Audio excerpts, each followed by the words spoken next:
சென்னையில ப்ராப்பர்ட்டி வாங்கணுமா இல்ல ரெண்டுக்கு வேணுமா இல்ல ப்ராப்பர்ட்டிய சேல் பண்ணணுமா? Commercial R residential? Contact akermit.com 9384915181. பாஜக பேரை சொல்றதுக்கே பயந்து சாகுறாரு இவரா முதலமைச்சர் அப்படின்னு விஜய வெளுத்து வாங்கியிருக்காங்க அமைச்சர் கீதா ஜீவன். இதுக்காக இவங்க இப்படி பேசியிருக்காங்க. விஜய பத்தி வேற என்னெல்லாம் சொல்லியிருக்காங்க அப்படிங்கறத பத்தி இந்த பதிவுல நாம விரிவா பார்க்கலாம். இப்போ தமிழ்நாடு, கேரளா, புதுச்சேரி, மேற்கு வங்கம், அசாம் இந்த மாநிலங்களுக்கு எல்லாம் சட்டசபை தேர்தல் அறிவிக்கப்பட்டிருக்கு. இதுல நம்ம தமிழ்நாடு எடுத்துக்கிட்டோம் அப்படின்னா வரக்கூடிய ஏப்ரல் 23 வாக்கு எண்ணிக்கை ஒரே கட்டமா நடக்க இருக்கு. இதுக்கப்புறமா மே 4 வாக்கு எண்ணிக்கை நடத்துறாங்க. அன்றைய தினமே தேர்தல் முடிவுகள் அறிவிக்கப்பட்டு யார் ஆட்சி அமைக்க போறார் அப்படின்ற நிலவரம் தெரிய வந்துடும். இதனால அரசியல் களம் இப்பவே சூடுபிடிக்க தொடங்கிடுச்சு. ஒரு பக்கம் தொகுதி பங்கீடு பேச்சுவார்த்தைகள், வாக்குறுதிகள், தேர்தல் பிரச்சாரங்கள் இது எல்லாமே சூடுபிடிக்க ஆரம்பிச்சுடுச்சு. ஒரு பக்கம் திமுக திரும்பவும் நம்ம கையில தான் ஆட்சி வரணும் அப்படிங்கிறதுக்கான வேலைகள்ல ஈடுபட்டுட்டு போறாங்க. இன்னொரு பக்கம் அதிமுக விட்ட இடத்தை நான் புடிச்சே தீரணும் அப்படின்றதுல மும்முரமா இருக்காங்க. அதுக்கான வேலைகள்ல எடப்பாடி பழனிசாமி ஈடுபட்டு வராங்க. திமுக மெகா கூட்டணி அமைச்சு இந்த தேர்தலை சந்திக்க இருக்காங்க. ஒரு வலுவான கூட்டணி அமைச்சிருக்காங்க. அதிமுகவை பொறுத்த வரைக்கும் இவங்க என்டிஏ கூட்டணியில, தேசிய ஜனநாயக கூட்டணியில இருக்காங்க. பாஜக, அப்புறம் பாமக, அப்புறம் டிடிவி தினகரன் இவங்கெல்லாம் ஒரு கூட்டணி அமைச்சு இவங்க தேர்தலை சந்திக்க இருக்காங்க. திமுகவில் 26 கட்சிகள் கிட்ட மெகா கூட்டணியா பலமா இருக்காங்க. இப்படி இருக்கக்கூடிய நிலையில தேர்தல் களம் சூடுபிடிக்க தொடங்கிடுச்சு.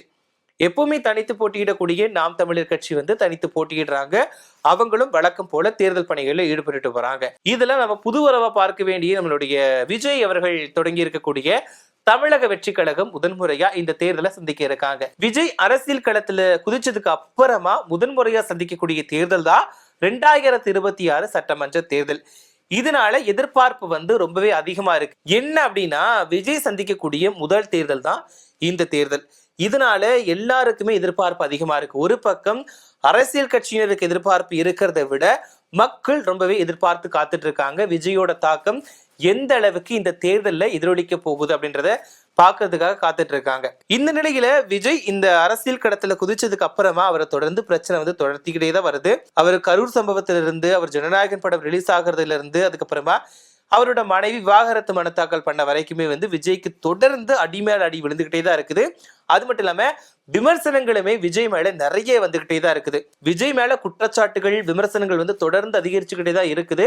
இருந்தாலும் விஜய் 234 தொகுதியிலையுமே தமிழக வெற்றி கழகம் தனித்து தான் போட்டியிட போகுது அப்படின்றத சொல்லிட்டாரு. அவருமே தேர்தல் வேலைகள்ல ஈடுபட்டு இருக்காரு. ஆனா இன்ன வரைக்கும் வீதி வீதியா போய் மக்களை சந்திக்க ஆரம்பிக்கல. அவர் என்ன தொட்டும் பட்டும் படாமலும் இந்த மாதிரி தான் தேர்தல் வேலைகள்ல ஈடுபட்டு இருக்காங்க.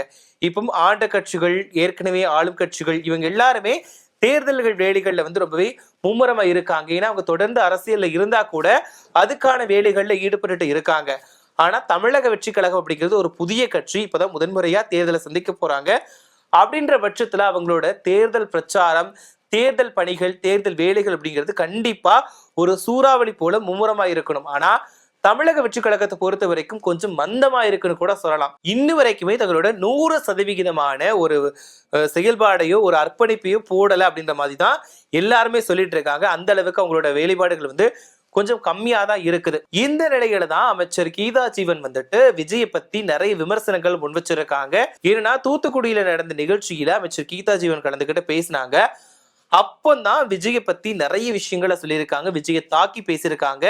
விஜய்க்கு தைரியமே கிடையாது, ரொம்பவே பயந்த சுபாவம், ரொம்ப பயப்படுறாரு அப்படின்ற மாதிரி நிறைய விஷயங்களை சொல்லியிருக்காங்க. அதுல கீதா ஜீவன் என்னென்ன சொல்லியிருக்காங்க அப்படின்னு பார்த்தோம்னா அவங்க 1996 ஆண்டுல இருந்தே கட்சியில இருக்காங்களாம். இப்போ ஆகஸ்ட் வந்துச்சு அப்படின்னா, வரக்கூடிய ஆகஸ்ட் மாதம் வந்துச்சு அப்படின்னா 30 வருடங்கள் ஆகிடுமா. திமுக கட்சி ஆரம்பிச்சு 75 வருஷங்கள் ஆயிடுச்சு.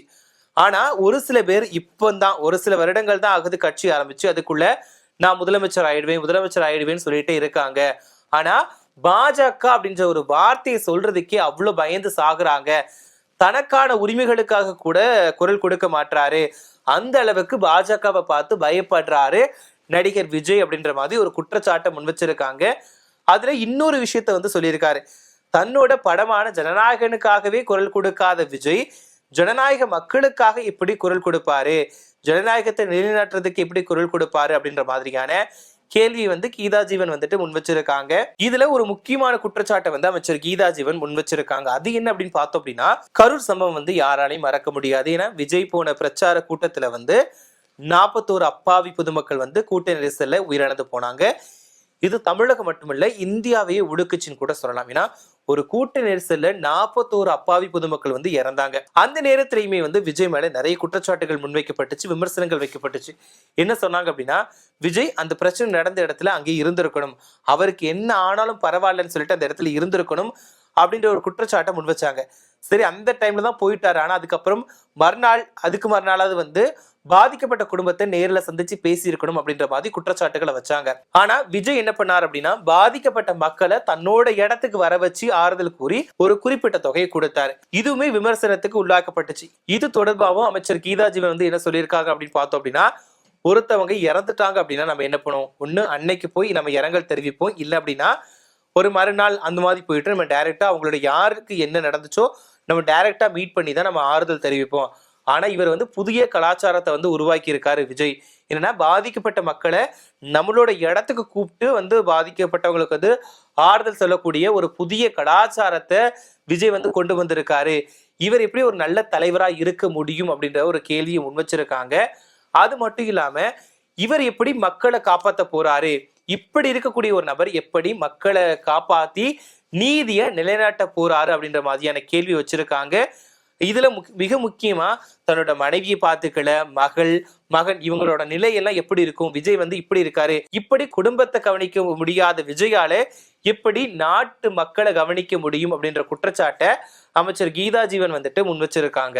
இப்போ ஒருத்தர் தன்னோட பிரச்சனைக்காகவது குரல் கொடுக்கணும். ஆனா விஜய் பொறுத்த வரைக்கும் ஜனநாயகன் படம் வந்து ரிலீஸ் ஆகாததுக்கு கூட குரல் கொடுக்கவே இல்லை.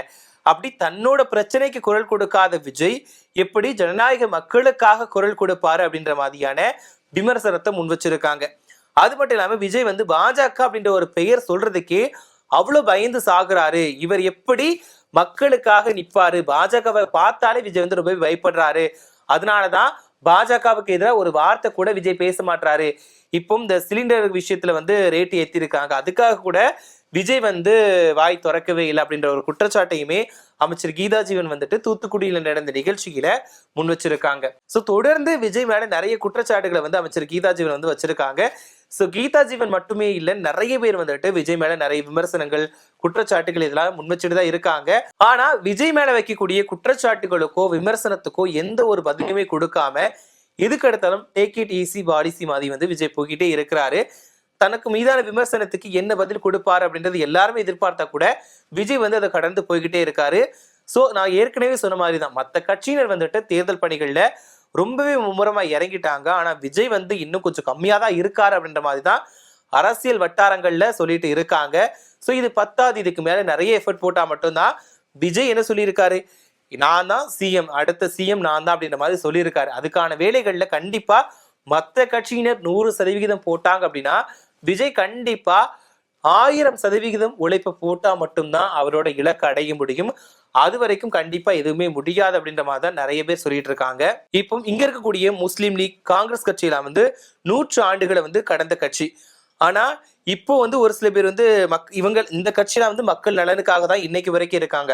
ஆனா ஒரு சில பேர் இப்போ தான் கட்சி தொடங்கி இருக்காங்க. ஆனா அவங்களுக்குள்ளேயே அவங்க வந்து முதலமைச்சர் நான் தான் அப்படின்னு கோஷம் போட்டுட்டு இருக்காங்க. இதெல்லாம் வந்து பேச்சுக்கு ஆகாது, மக்களுக்காக தான் உழைக்கணும். எங்களை பொறுத்த வரைக்கும் நாங்க கூட்டணி வந்து இருக்கும், ஆனா எங்க கூட்டணிக்குள்ளேயே தப்பு நடந்துச்சு அப்படின்னா கண்டிப்பா மற்ற கட்சியினர் சுட்டி காட்டுவாங்க, அதுதான் மக்களுக்கான நலன் அப்படின்ற மாதிரி கீதா ஜீவன் வந்து சொல்லியிருக்காங்க. சோ கீதா ஜீவன் முன் வச்சிருக்கக்கூடிய குற்றச்சாட்டுகளை பார்க்கும்போது பாஜக அரசுக்கு எதிராக விஜய் பேசலையோ அப்படின்ற மாதிரிதான் ஒரு கேள்வி எழுப்ப தோணுது. அது மட்டும் இல்லாம அவரோட பிரச்சனைக்கு அவர் குரல் கொடுக்காத போது மக்களுக்கான பிரச்சனைக்கு எப்படி குரல் கொடுப்பார் அப்படின்ற கேள்வியுமே எழுது. சோ 1000 விமர்சனங்கள் வந்தாலுமே விஜய் கண்டுக்காம அவரோட இலக்கு நோக்கி ஓடிட்டு இருக்காருன்னு ஒரு பக்கம் சொன்னாலுமே கண்டிப்பா ஒரு சில இடங்கள்ல விஜய் வாயை திறந்தா மட்டும்தான் அந்த விமர்சனங்களுக்கும் அந்த குற்றச்சாட்டுகளுக்கும் முற்றுப்புள்ளி வைக்க முடியுமே தவிர இல்லைன்னா அது போய்கிட்டே தான் இருக்கும். சோ 2026 சட்டமன்ற தேர்தலுக்கு இன்னும் ஒரு மாத காலங்கள் கூட இல்லாத நிலையில விஜய் எப்படி இந்த தேர்தல் களத்தை சந்திச்சு எந்த மாதிரியான மாற்றத்தை கொடுக்க போறார் அப்படின்றத பொறுத்திருந்து தான் பார்க்கணும்.